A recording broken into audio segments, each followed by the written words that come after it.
morning everyone. My name is Dr. Supriya Agarwal. I am working as Associate Professor in SS Jain Subodh Management Institute. Today we are going to discuss about cost of capital. Cost of capital depending on the capital structure. It includes debt and equity. It shows market required rate of return on investment. It also shows equal rate of return on a project of a equivalent risk.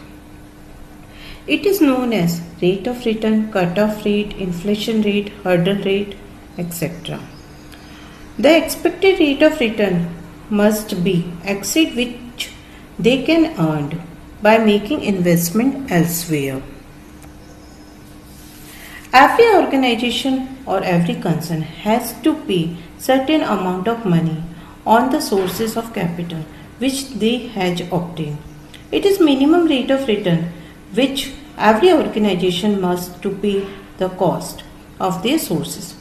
We know in business funds can be raised from various sources. The sources can be shareholder funds, it can be borrowings. Shareholder funds can be like share capital, which can be in the form of equity, in the form of preference shares. It can be out of reserve and surplus. Where borrowing can be in the form of debentures, in the form of bonds, or in the form of bank loans. So we can see every fund has a cost. Let it be owners fund. It has a cost. Now question is, what is the cost of owners fund? We can say cost of equity. It is the minimum return which they could be earned by making investment elsewhere.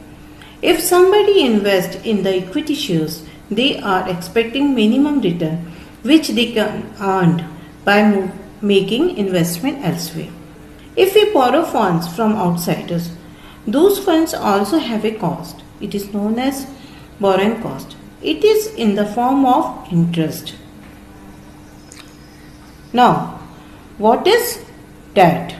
Debt or borrowing funds has received fund from other party with the agreement that it will be repaid. It is the cheapest source of finance. It can be in the form of term loan, debentures, bonds. Shareholder funds.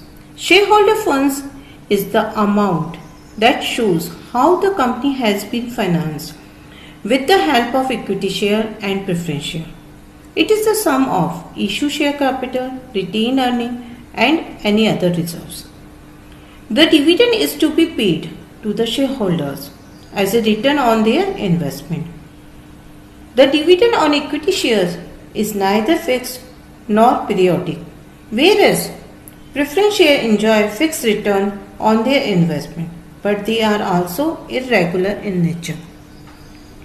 Now question is raised, what is the difference between these shareholder funds and debt? Money raised by the company in the form of borrowed fund is known as debt. So it is called borrowed fund. Whereas shareholder funds raised by the company by issuing shares, so it is known as owned fund. Debt carries low risk as compared to shareholder funds. Return on debts is known as interest, which is charged against the profit, whereas the dividend is to be paid to shareholders as a return. So we know owners as well as outsiders all giving funds to the business, and all funds have a cost of capital. That cost known as cost of capital. Cost of capital is a discount rate which is used for computing the present value of cash flows, which will help an organization to decide whether to go project ahead or not. In other words, it is minimum rate of return which they should earn to maintain the market value.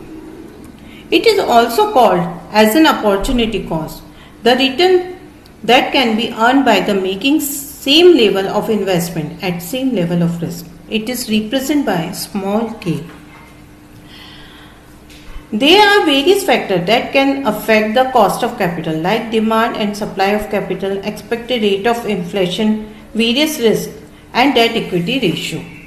The concept of cost of capital plays vital role in decision making process of financial management. The financial leverage, capital structure, dividend policy, working capital management, etc. are greatly influenced by cost of capital. So in the end, we can say cost of capital have to calculate for all the long-term funds and borrowings.